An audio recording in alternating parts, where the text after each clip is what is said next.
Look, we all know the story behind Gold Roger, the man who was called King of the Pirates.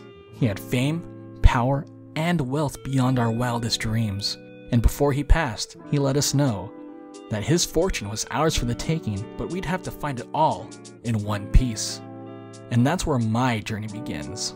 This is Tourney Journeys.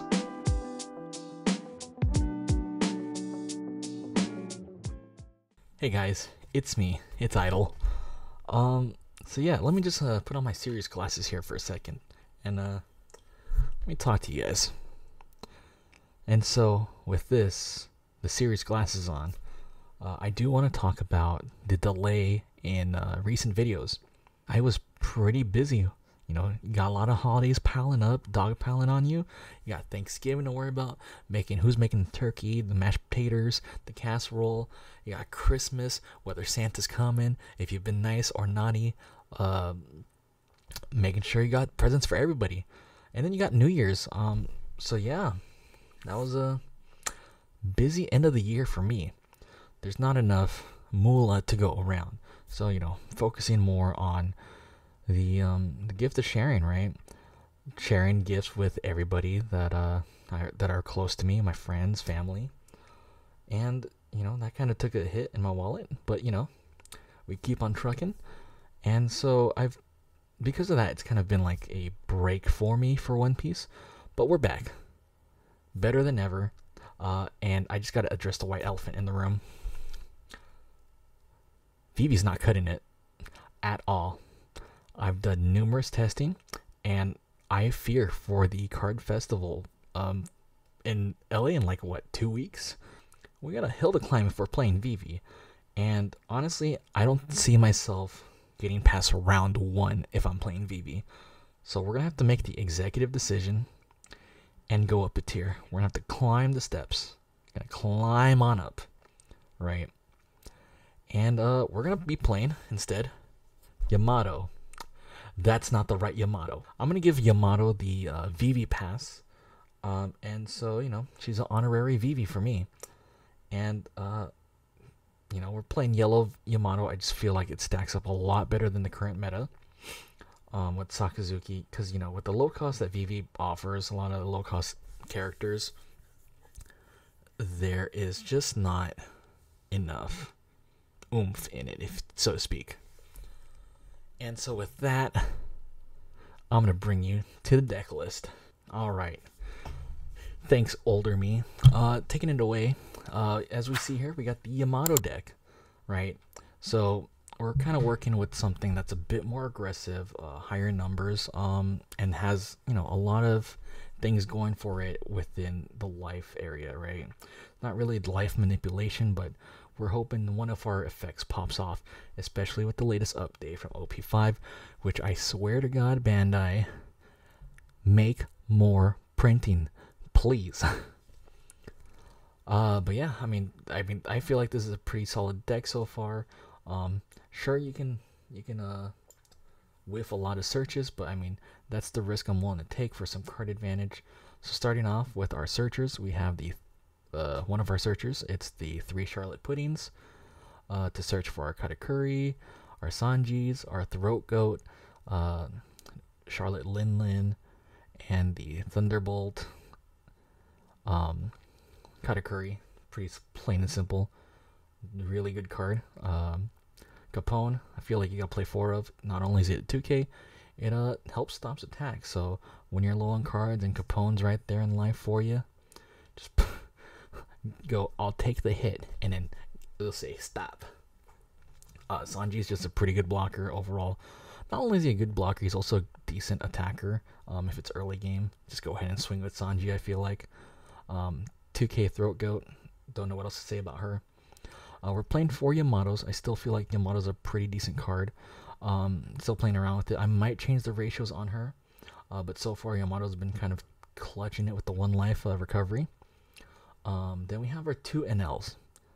Currently, based off of what I've seen from the card game festivals around the world so far, I'm not going to have an issue with people trying to get rid of this, because he's going to be staying on the board.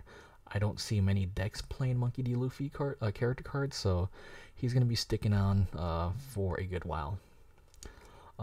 We got Ohm. This is our turn 2 combo with 4 life if we're going second.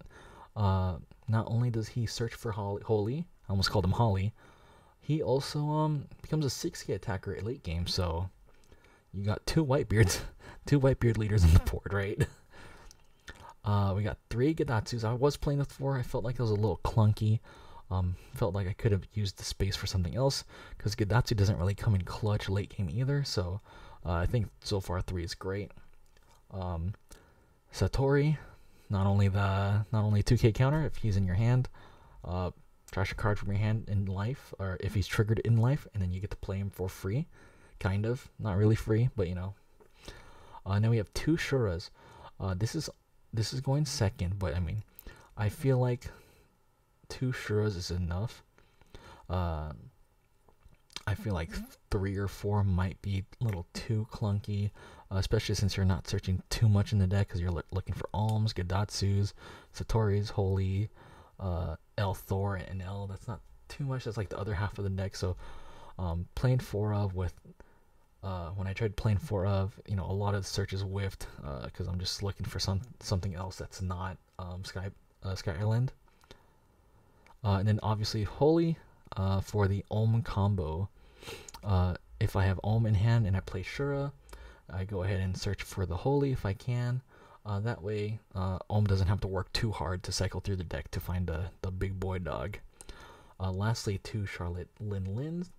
I mean, they either take the life or they give you the life, right? 3 Thunderbolts, that's going to be our removal cards, so this kind of comes in clutch, especially against purple decks when they play their queens, or any other 5k blockers, or 5 cost blockers, mind me.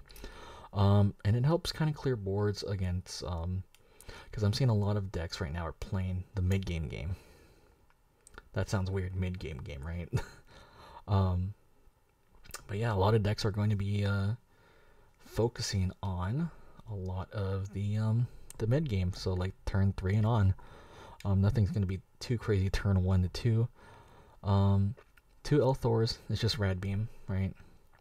It's a slightly slower Rad Beam because Rad Beam's plus another 2k if you have 2 or less life, but if you're putting pressure on this with the board, you don't have to worry about fulfilling the condition because you're already there. And then 2 Narikabura arrows, minus 3k, pretty good for 1 Dawn. Even better, it's a nice trigger to recover 1 life. And then Yamato just becomes a Whitebeard numbered leader if you have 2 or less life, so nothing too crazy. Because I was originally running the Rev Army version of Vivi and even the Straw Hat build, right? It's just because, look, like if you compare all the numbers here, you barely pulled a Whitebeard to, I mean, I pulled Whitebeard just because I wanted to hit 7k leader with Vivi, but just, you know, theoretically it works, right? But in practice, it just gets bodied by Sakazuki and pretty much all the other decks. So unfortunately, Vivi doesn't have really a spot, and not even as anti-meta. Just all the other decks have answers for this. So unfortunately, the Vivi dream is dead. But we're gonna pretend Yamato's Vivi. Going into our first game, we have Yamato versus Kaido. I kind of opened bad, so I'm going to go ahead and reshuffle. Hopefully I pull and there he is. Not much to do here first turn. And, you know, just for silly gags and giggles, just put 2 Dawn on her. Although I probably should have just kept it just in case for Narikabura arrow, but, I mean, that's really early on in the game. Nothing too crazy, so, I mean, obviously with the goal of Yamato, being able to go to 2 life pretty early and just maintain that Whitebeard number at 6k, pretty good. Though I do want to put as much pressure as I can onto Kaido, since it can be really explosive. It kind of sucks when you play the Alm and then you don't have Holy to go ahead and play either in the search or in your hand already. But here, I think I take this one. Yeah. Oh no, I block it with. Oh yeah, I take it. But yeah, it's 3-3 right now, so it's not too bad. Especially considering what we have on the field. Here, I think putting is the great play to go ahead and just start getting defensive and then using the rest of the Dawn to go ahead and play another card. In this case, I'm thinking about Thunderbolting the ulti so he doesn't have another 5k body on the field. And then now we're just left with 3 Dawn open. Considering what to do, putting, oh, there we go. Swinging for 7k because now I'm at 2 life with Olm. Olm's just, I think, slept on. Like, I think you have to play him in like this Yamato build to be kind of aggressive. I kind of like this build because you're able to put up a bunch of characters on the board.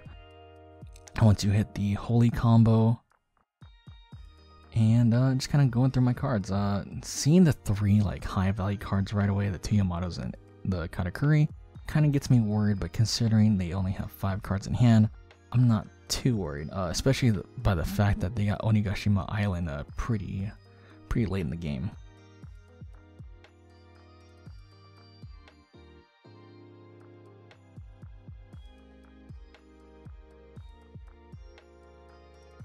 And yeah, he's deciding to just swing full, going ahead to swing as high as he can. With 9k to my 6k, I can technically block it with the 2Ks, but letting Narikabura and then using Sanji's to not use up my 2k, pretty solid. Because I do want to save 2Ks in case once I put out my big bodies, at least there's some sort of protection for them there. But yeah, I think Olm is the way to go, especially against Sakazuki. You're putting a bunch of bodies on the field that Sakazuki can really only target at most 2. So I mean, it's pretty much no big deal for me.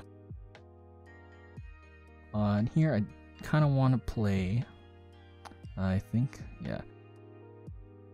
Play a little bit aggressive, just put 5 to their 5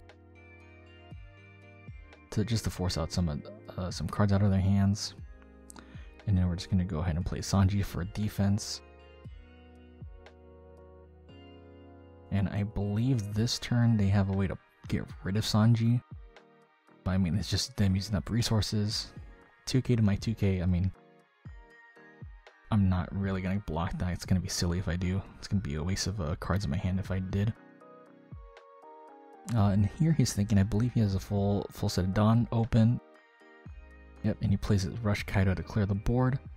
But you know, that's okay because he forgot that I'm Whitebeard right now. Swinging 5 to 6, so that's a little bit of a misplay there. But it's alright, because I'm going to go ahead and play Katakuri to bounce back the Kaido. And that way I don't really have to deal with him next turn. But I just forgot too, I was like, oh crap, that's a 10 cost, not an 8 cost or less, so that's a misplay on my part. But you know, it's alright, we got big bodies on the field, so we have room for a thing, and we have a lot of cards still for defense. Yeah, so here he's got to build up his Dawn again to be able to put out another big body, so he's just going to swing 7k, 10k, play the blocker. But I believe, what do I do here? I forgot how I got rid of this kid. But we're just going to swing, just get that 6k attack in there. And I think here I feel like the Katakuri was the good play, so do that, bounce back another. And just kind of swing, yep, there we go. And even if he does swing into my Katakuri next turn with his 10 cost Kaido, it's no biggie for me because I already have another 10k, and then it's just bada bing bada boom right there. I'm not sure how exactly this game goes here because it's been a couple days since I remember playing this. Oh, that's right. Managed to pull out the Capone so he can't attack. He's kind of screwed there. He plays another Kaido just to wipe the board. But I think here we've kind of got it because I go ahead and heal with the Yamato effect and swing for Whitebeard number again. But at this point too, since we're playing the grindy end game, he's able to recover his hand with ulti to pick one out of the 2. Yeah, he's just refreshing his hand, trying to see what he can pull for guard. But over here, I just think I'm in a pretty good spot because I don't have too much to worry about because he doesn't really have any blockers, so I don't have to worry about that. But here I'm going to go ahead and block this just to make sure I don't take too much damage. And bang, what do we have? We have the Thunderbolt. Here I target the ulti, just again, the 5 cost or less. Kind of a bigger threat compared to like Kaido. Obviously I can't knock out Kaido, but no, that's one less attacker he has. And here, I believe I'm just going all in, I think.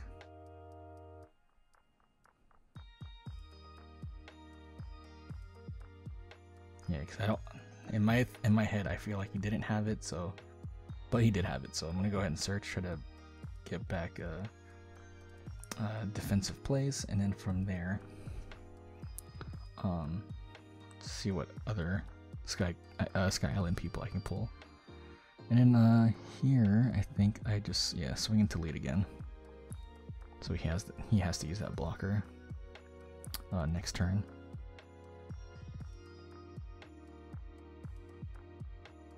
Being able to be at 6k just whenever I feel like it, turning it on, it's not that bad. And then I got the +4 if he decides to swing over my Yamato, which he does. And then El Thor, because he has less than 2, so it's basically a rad beam. And boop, we live in, boy.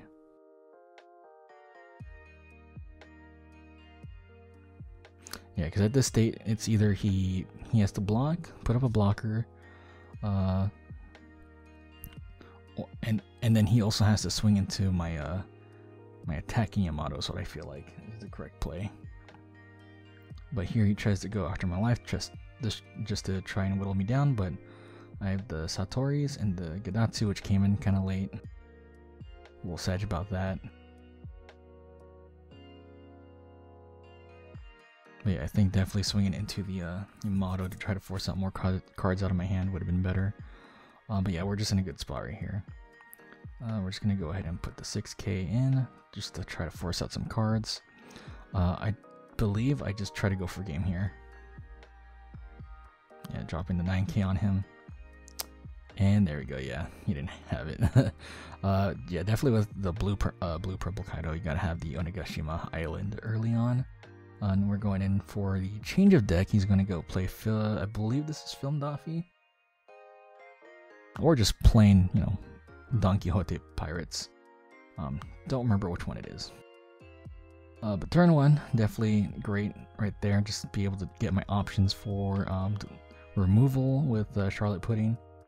Or if I need the Sanjis, I'll be able to grab him. Which is kind of like why I like playing the 3 Charlottes and the 2 Shuras. Because with Sky Island, I already have like, what is it? The 4 with Ohm and then the 2 with the Shuras. So yeah, just here, Pudding's primarily just for defensive plays. And then I can make a swing at 2 attacks. Swing at 2 5Ks. Especially since it's kind of early on. Yeah, I think in this game my opponent mentioned he just bricked pretty hard. Pretty hard. I just put a lot of pressure on him early game.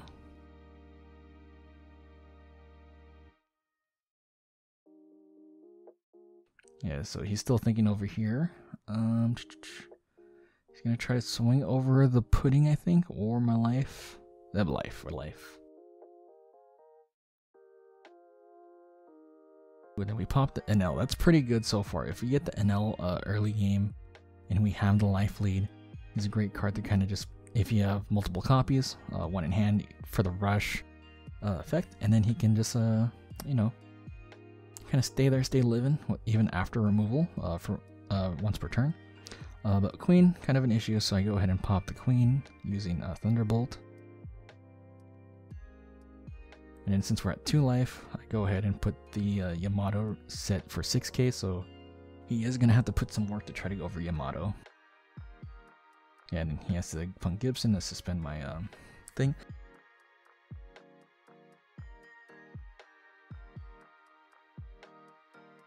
Yeah, you can tell here, he did not draw the cards he needed. since he keeps swinging with the Dofi later. Oh, and then we go, hey, well, looky here. I don't really need Big Mom at the moment, so I'm gonna trash her and one of my 2Ks to recover a life to maintain 2 life lead on him. And this kind of sucks. We have Birdcage. It's a really good card. Also another reason why I don't like playing Vivi right now in this current meta, because a lot of Vivi cards support is like 5 cost or less, so it's just no bueno. At least with the Nell, I can go ahead and swing. Next turn, I know he's going to restand. At this point, these puddings did their job. They put in damage for me, so put in damage and a lot of harassment on the board.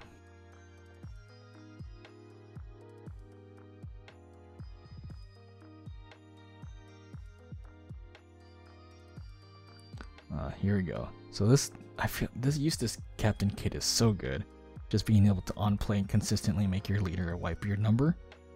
Just every turn after that, it's like, dang, you actually have to put no effort on to making that happen.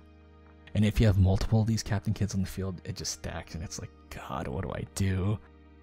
Here, I think, considering what I have in my hand, I have the Yamato and the Big Mom right in my hand. I'm thinking Big Mom to kind of force out the life, but we're going to go ahead and swing first into the lead. Yeah, I need to figure out how to get rid of this kid. But I feel like I think I do that later on next turn. Here I'm kind of contemplating, do I just put up another body? And here I'm just going for the Big Mom play to save the 1 Dawn for the El Thor in case something happens.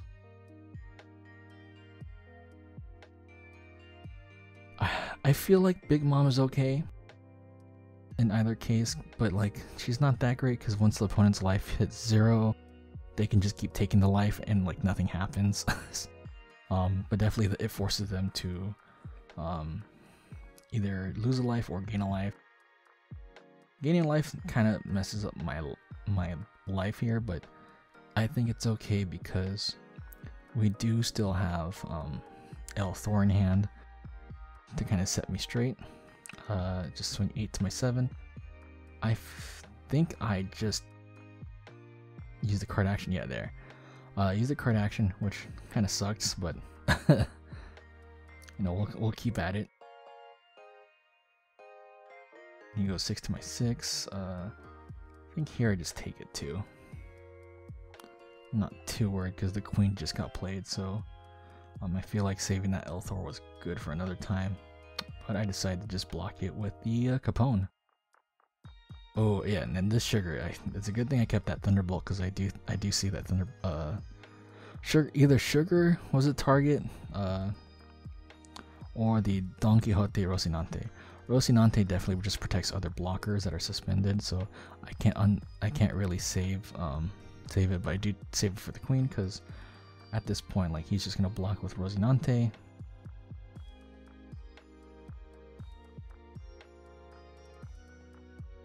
And then I just kind of go ahead and try to go for like big game. Yeah, so he's gonna block it with the Rocinante. Now that he's gone, I don't have to worry too much. Swing for 9 into thing, and I know he doesn't really have that many cards to block with, and he's gonna try to save that for his leader. But yeah, right here we're just gonna good spot. We have the card advantage. We have El Thor in hand. They have 3 cards right now, and it's like they're gonna have to do a lot of work to make it up. And here I believe I just want to keep the nil on the board just because I need more attackers for pressure. So we're going to go ahead and use that 2K. If I press the button in time. There we go. Yep, press the button. Press the button, pass me. There we go, and then we resolve the attack there. Yeah, Diamante doesn't really matter too much. I see I pulled another NL from the draw. I think that's game right here. Try to get rid of the baby 5 first, that way, worst case scenario, I don't get the attack going through. My thought is I don't want him getting more card advantage from that. But thankfully he doesn't block. He's gonna block for the Big Mom attack here. But instead he counters it with spider web, so he restands his stuff. And I choose no target, but that's okay. We're now again back at a great spot. Even though I don't have access to Elthor with Dawn, yeah, he just quits. He goes, I misplayed.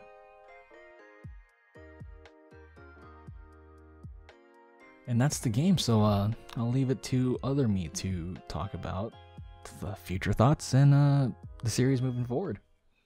So in conclusion, yeah, that's just the white elephant in the room. We're gonna have to switch decks, switch up gears if we want to actually do well in the tournament. Playing Vivi would have been funny, but I mean, I will be bringing the deck with me to the card festival in LA. But yeah, right now it's just not even really fun playing with Vivi. So unfortunately, we're just gonna have to put her into the back burner and wait until we get probably better support. Maybe we can run Animal Alabasta once the new chopper comes out in the EB box that they announced not too long ago. But yeah, I mean, other than that, I've been kind of, exploring other hobbies, right? I recently picked up actually Beyblade, so I don't know. We'll maybe do a little something about this guy. But until then, raise your sails, and I'll see you guys on the high sea.